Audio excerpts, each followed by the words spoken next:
ნაბატია ყველა მტვი უხამსობა განეკარა.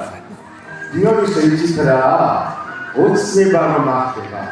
ახლა იმას მოგახსენებთ სენის მიღმა რაც ხდება.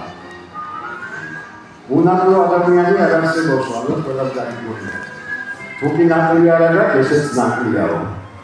ხოდა უნაკლო არც ჩვენი თეატრის საფსახურო ხელმძღვანელი და რეჟისორი თაკო სამხარაძეც არ გახლავთ. თაკოს ნაკლი იმაში მდგომარეობს, რომ ხშირად ეშლება სახელები. ის რომ შალვა ფრეგვაძეს ბეჟანის ეძახის არ გვიგვეს.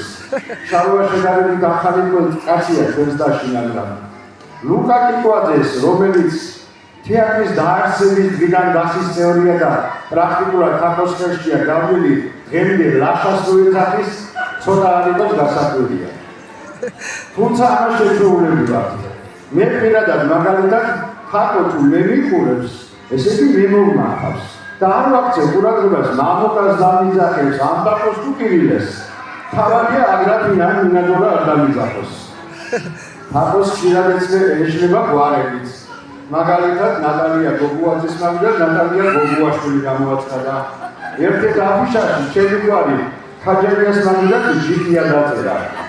რომ უთხარი შეცდომა ამეთქი, როგორ თქვენ ჯიქია არ ხართო? წამით მე გადაეჭვა ჩემს გაჯერიობაში. თაკოს ხშირად ეშლება ასაკის.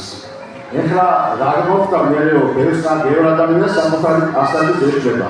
ნუ გააჩნია ვისი ასაკის ეშლება და რამდენი. ერთ-ერთ ინტერვიუში თაკო სამხარაძე აცხადებს სიამაყი. ჩვენი დასლის უხუცესი წევრი 80 წლის გახლავთ. საუბარი იყო მილია ზალოშვილზე, რომელიც ამ ინტერვიუდან 3 წლის მერე გახდა 70-ის. ერთადერთად დაკობოს 80-ამდე კიდე ბევრია. არა, ყველაფერი გასაგებია სახელის შესწავლა, ვარისაც, ასაკისაც, მაგრამ სქესი რა დღეში ვარ. მივდივარ ერთხელ რეპეტიციაზე, ცოტა ადრე მივედი თაკოსთან საქმე და შევიხედე კაბინეტში თაკო უცხო ადამიანს ელაპარაკება. ილობიანი კაცი ვარ, მიგესალმე, კარები გამომხურე და გამოვიდი მოსაცდელში, ბავშვებს მოგმოდიდებს მშობლებთან გავჯერდი. ცოტა ხანში გამოვიდა ეს უცხო ადამიანი, დაფუჭილობა წავიდა და მესმის თაკოს ხმა. ქალბატონო მამუკა მოგზადი თუ შეიძლება. დაუბრაზდი და საცოტა არ იყო დავფიქრდი. თუ რაზე დავფიქრდი, ამას ცოტა ქვემოთ მოგახსენე.